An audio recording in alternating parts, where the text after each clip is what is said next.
buenas tardes, me da mucho gusto estar aquí el día de hoy con ustedes. Se trata de una mesa que hemos venido preparando por los últimos meses con el diseño de la encuesta y el procesamiento. Es una encuesta que consideramos central no solo para la Comisión Ejecutiva de Tecnología y Transformación Digital, sino que refleja también las prioridades de la Federación como un todo. Quisiera agradecer la invitación del rector José Mata Temolsin y de Fernando Obrega para participar en esta sesión. Y quisiera comentarles a ustedes que estoy adoptando como referencia un marco muy amplio que es el concepto de la Universidad de la Cuarta Transformación Digital. El objetivo de la presentación es sentar las bases para que haya una discusión informada, amplia y que nos permita no solo en este panel, sino en una discusión posterior avanzar en todo esto. Me voy a basar en esta presentación en tres temas principales. El primero es la Universidad de la Cuarta Transformación Digital. Posteriormente veremos los resultados de la encuesta y veremos las implicaciones que esto tiene para los siguientes pasos en la forma en que opera la federación. Y quisiera empezar con lo básico. ¿Qué es la cuarta revolución industrial? Bueno, se refiere a la integración de tecnologías avanzadas como la inteligencia artificial, la inteligencia de las cosas, la robótica, el big data, la biotecnología, que transforman la forma en que vivimos. Se distingue por la convergencia de tres grandes ámbitos, el ámbito de lo físico, lo digital y lo biológico, lo que permite una automatización avanzada y los sistemas inteligentes interconectados. La cuarta transformación industrial deja atrás a la tercera, que sienta las bases para lo que estamos viviendo ahora. Pero la tercera revolución se centró principalmente en la automatización mediante la informática, la telecomunicación y la electrónica, que dieron lugar a la digitalización de procesos. ¿Qué es nuevo ahora? Lo nuevo es la capacidad de fusionar tecnologías y el borrar las fronteras entre lo digital y lo físico, generando un nuevo mundo para decisiones autónomas. En este contexto quisiera mencionar también que cuando hablamos de la cuarta revolución industrial no estamos hablando de un proceso homogéneo. La propia cuarta revolución industrial tiene etapas. La primera etapa, que arranca del 2010 al 2015, es la conectividad y la digitalización. Esto ya de alguna manera lo estamos viendo. Comenzó a integrarse en diversas industrias. Vemos la conectividad, la adopción de tecnologías como el Internet de las Cosas, el Big Data, el análisis de datos avanzados. Empezamos ya una segunda etapa, a partir del 2015 hasta el año 2020, que es la automatización avanzada y la expansión de la inteligencia artificial. Aquí vemos la automatización más profunda en robots más avanzados, drones, sistemas autónomos aplicados a la toma de decisiones de muchas organizaciones. A partir del 2020, que es donde estamos ahora y se espera que sea hasta el 2025, vemos lo que se ha llamado la convergencia de tecnologías y la disrupción generalizada. Esta es la integración de biotecnología, nanotecnología, la robótica avanzada con las redes de 5G y lo que se espera será la llegada de la 6G. Esto responde y permite responder de una manera mucho más integrada y automatizada al COVID-19, que permitió acelerar estos procesos. Pero a partir del 2025, ya en muy poco tiempo en adelante, veremos una nueva etapa que es la hiperconectividad y la transformación sistemática. Se espera en este momento la expansión masiva de la conectividad y el despliegue global de esas redes que ya mencionaba, la 5, 6 y la 6G. Esto va a tener como resultado una transformación de todas las industrias y tenemos que asegurarnos que también toque a la educación superior. Un dato que nos ayuda a entender este proceso se lo debemos a un pensador norteamericano, Buckminster Fuller, que nos hablaba de este proceso en términos del tiempo que toma duplicar la información disponible en distintas etapas de la historia de la humanidad. Vemos, por ejemplo, que con la primera revolución industrial la información se duplicaba cada 100 años. En la segunda revolución industrial se cortó el tiempo y la información se acumula muchísimo más rápida, ahora con una velocidad de 50 años. La tercera revolución industrial aceleró el proceso muchísimo. Estamos hablando ahora de duplicación de 10 a 15 años y la cuarta revolución industrial genera un proceso de 1 o 2 años de duplicación de la información. Y acá lo que vemos es el acceso masivo a datos de la inteligencia artificial como grandes catalizadores. Ya no son los libros, ya no es la correspondencia que se vieron en la primera revolución industrial, sino estamos ahora incorporando la propia inteligencia artificial como un detonador en la generación de conocimientos. Esto nos genera grandes exigencias. Y aquí quisiera tocar el centro de esta presentación, que es la transformación digital. Y empezaré tomando como referencia la respuesta que se integra, utilizando inteligencia artificial, a partir de las respuestas que ustedes mismos nos dieron en el cuestionario que circulamos hace ya algunos meses. ¿Qué se entiende por transformación digital? Es el proceso de incorporación de tecnologías digitales avanzadas para mejorar aspectos como eficiencia, accesibilidad y experiencia de todos los usuarios. Este proceso implica optimizar servicios académicos, administrativos e investigación mediante no solo la automatización, sino también la reingeniería, pero esto pasa por la cultura de innovación y el cambio organizacional. Y esto básicamente se traduce al final de cuentas en la adopción que impacte el aprendizaje, la colaboración y la gestión institucional con un enfoque en la experiencia de la comunidad universitaria y sobre todo de los estudiantes. Pero ¿cuál es, digamos, la definición canónica de transformación digital? Se define como el proceso mediante integración de tecnologías digitales en todas las áreas organizativas con el objetivo de cambiar fundamentalmente cómo funcionan y cómo generan valor para usuarios y clientes. Este proceso no se limita a la implementación de nuevas herramientas tecnológicas, sino que también implica de manera mucho más profunda la reestructuración cultural, organizacional y de procesos con un enfoque de innovación, eficiencia, adaptabilidad y conectividad. Aquí quisiera hacer una revisión un poquito más profunda, citando 4 referencias que me parecen importantes. Estas referencias agregan 8 elementos adicionales.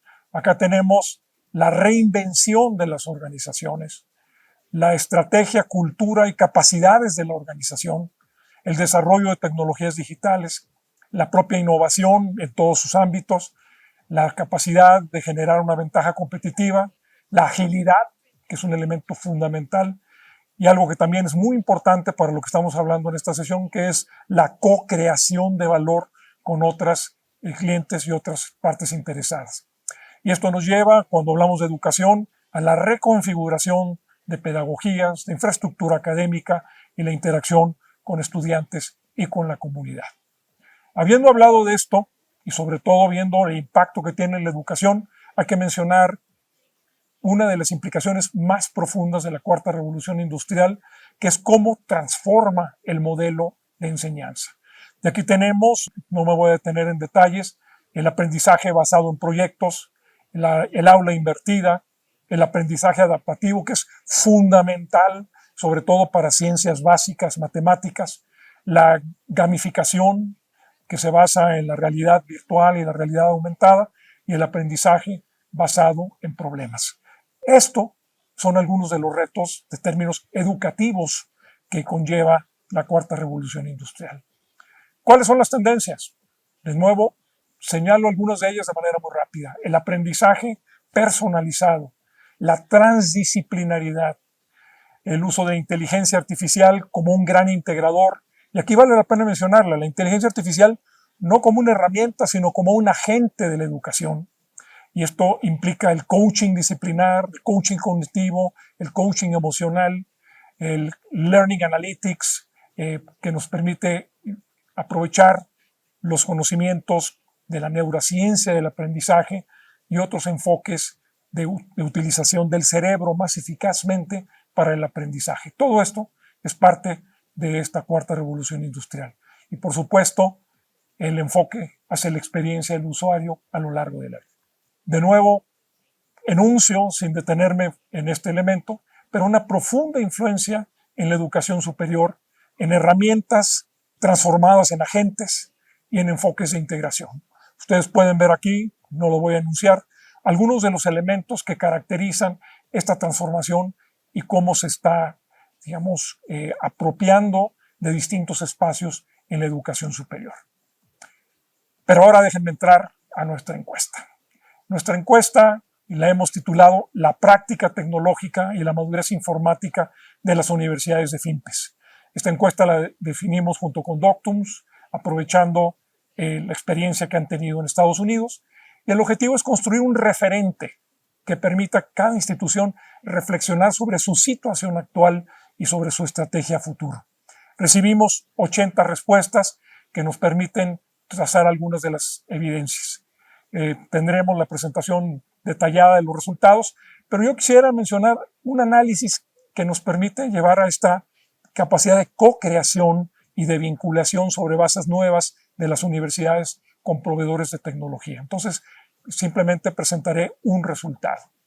La base del análisis es una pregunta de esta encuesta que plantea cuál, para cada uno de los servicios tecnológicos, responde si la universidad lo tiene como un desarrollo propio, si lo tiene como un desarrollo de mercado o si no lo tiene. Esto nos permite hacer una catalogación de 4 elementos que consideramos básicos, que son los sistemas de ofimática, la colaboración, los sistemas de gestión de relación con clientes, el CRM, los sistemas de gestión del aprendizaje, el LMS, los sistemas de información estudiantil, servicios SIS. Esto nos da 20 puntos. En avanzado se incorporan elementos como los sistemas de integración, la administración de las finanzas, las estructuras de gestión de servicios digitales y, por supuesto, los sistemas de Business Intelligence. Y finalmente tenemos la parte de innovación, donde se habla de la inteligencia artificial, de los sistemas de realidad aumentada, los servicios cloud y, por supuesto, la ciberseguridad. ¿Qué hicimos con todo esto? Hicimos un mapeo que nos llevó a resultados por tipos de servicios de tecnología para las 80 universidades. Lo que vemos acá es que cuando observamos el servicio básico, que la verdad en estos momentos las universidades deberían tener los 4 elementos mencionados, vemos una dispersión. Muchas de ellas tienen todos los elementos, pero hay muchas otras que se han rezagado, inclusive en los elementos que hoy por hoy se consideran como elementos básicos en nuestra industria. El segundo componente es lo que hemos denominado los elementos avanzados. Y aquí empezamos a ver una distribución que se carga hacia la parte izquierda. Quiere decir que la mayoría de las universidades no han incorporado la tecnología que se considera avanzada. Y en el caso de los elementos de innovación, vemos a unas cuantas universidades que se encuentran avanzando en esto. Pero la gran pregunta que quisiéramos hacer, y es uno de los elementos que aporta la encuesta, es cómo podemos interpretar estos datos. Es decir, ¿qué explica esta relación? ¿Qué explica que una universidad se convierta en un usuario activo de ciertas herramientas y de ciertos desarrollos tecnológicos, mientras que otras se están quedando atrás? Lo que hicimos fue un par de análisis de regresión, incorporando elementos como el tamaño de la universidad, medido en términos del número de estudiantes, la matrícula, el nivel de colegiatura que tienen y la distribución en zonas geográficas. A partir de esto, empezamos a preguntarnos qué explica que una universidad avance en la incorporación de tecnología y encontramos lo siguiente. Y esto creo que es muy importante por las implicaciones que tiene para la manera de procesar el proceso de innovación. Lo que encontramos que el factor más decisivo para el uso de la tecnología es el tamaño, es la matrícula de una universidad. Pero cuando llegamos a la innovación, vemos que ni la colegiatura, ni el tamaño de la universidad, ni la estructura geográfica explican por qué una universidad avanza en este ámbito. Y esto significa que resulta más de una visión particular de la universidad que de la existencia de medios que permitan aceptarse a cumplir esos fines. ¿Pero qué implicaciones tiene esto? Yo diría que la más importante es que se necesitan servicios y sistemas de integración que sean capaces de atender a universidades pequeñas. En este sentido, sería de gran utilidad consolidar compras a nivel sistema, contratación de servicios, capacitación de usuarios y articulación de soluciones. Es decir, pasar de la compra individual a consorciar la compra y la contratación de servicios. Esto significa no solo un cambio de actitud por parte de las universidades de FIMPES, sino también un cambio en las instituciones proveedoras, en los consultores con las cuales nos vinculamos. Esto implica que se requiere tener nuevos modelos de servicio para esto que ya nos anticipaba, que son las definiciones iniciales, que es una de las características fundamentales de la cuarta revolución industrial, que es la economía compartida, la generación conjunta de soluciones. Entonces, con esto quisiera terminar esta parte de la presentación simplemente subrayando que uno de los elementos básicos del trabajo de la comisión debe de ser generar estas cadenas de valor, no solo a nivel información, sino a nivel de integración colectiva de soluciones. Y quisiera terminar invitándolos a que se sumen, que participen a nuestra asamblea, que va a ser el 29 y 30 de octubre en la Ciudad de México. Aquí vamos a tener 3 elementos que son importantes para esta comisión. El primero tiene que ver con la invitación de ejecutivos de 3 organizaciones de universidades en Estados Unidos que tienen esta estructura de compras consorciadas. Me refiero a The Hess Corporation, ICE, que es Independent College Enterprise, y The Coalition for Cost Savings. Estas instituciones nos van a compartir su experiencia. También vamos a tener mesas para tratar 2 elementos fundamentales. El primero es el de la ciberseguridad y el siguiente, que es muy importante, es contestar la pregunta: ¿qué debe hacer un rector para acelerar la transformación digital de su universidad? Agradezco su atención y nuevamente agradezco la invitación para estar en este panel de la SEP.